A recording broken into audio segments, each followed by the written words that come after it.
Welcome. Ramana Maharshi's teachings are deep and profound. Listen, reflect, and deeply meditate. I'm Richard Clarke.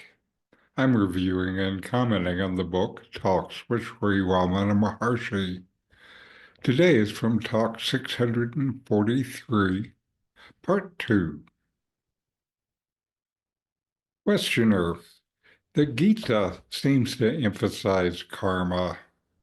For Arjuna to be persuaded to fight, Sri Krishna himself set the example by an active life of great exploits.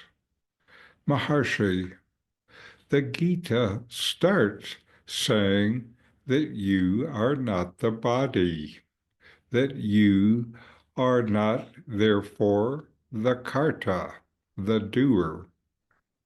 Questioner, what is the significance? Maharshi, that one should act without thinking oneself is the actor. The actions go on despite his egolessness. The person has come into manifestation for a certain purpose. That purpose will be accomplished whether he considers himself the actor or not.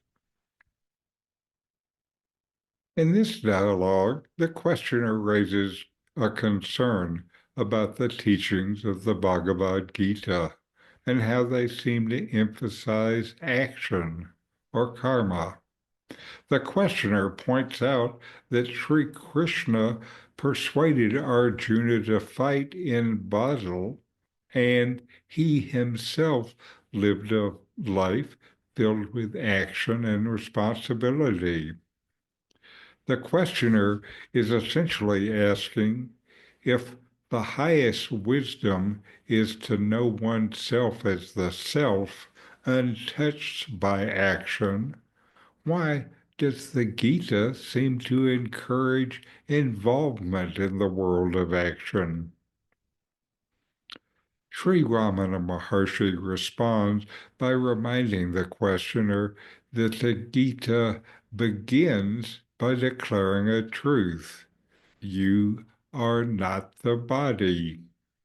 Since you are not the body, you are not the one performing actions. The deeper point is that actions happen through the body and mind, but the self is never involved. The ego I claims ownership of these actions by saying, I am doing this, and this identification expresses the sense of being an individual actor or karta.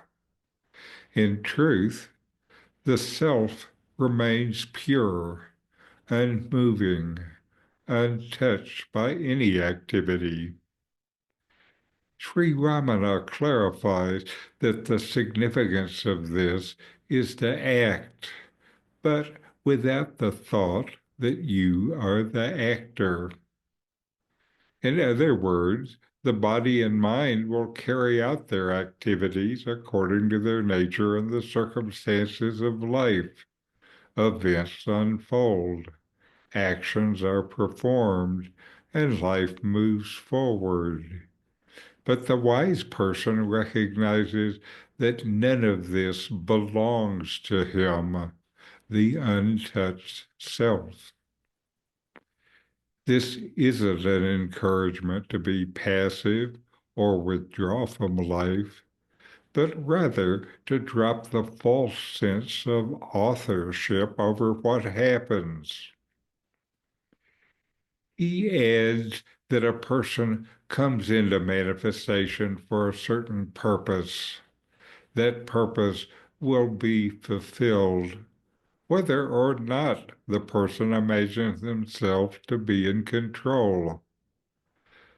The sense of individual doership is an illusion created by the ego mind. Actions will still happen even if this ego claim is absent. The difference is in how you experience life. Without the burden of personal doership, suffering drops away. Happiness isn't found in achieving or avoiding actions, but in abiding as the self, free, aware, and untroubled. Ramana Maharshi's teachings here turns attention from outward circumstances to the inner truth of being itself, where peace and clarity are always there, regardless of what actions the body or mind may perform. So know yourself and be always free and at peace. Ramana Maharshi could say so much with just a few words. In these books, I give comments and guided inquiries in ordinary English to deepen your practice. Available from Amazon. The link is in the video notes. These videos bring Ramana's teachings into your direct experience. Click subscribe to see more. Click thumbs up to like, and send questions and start a dialogue with a comment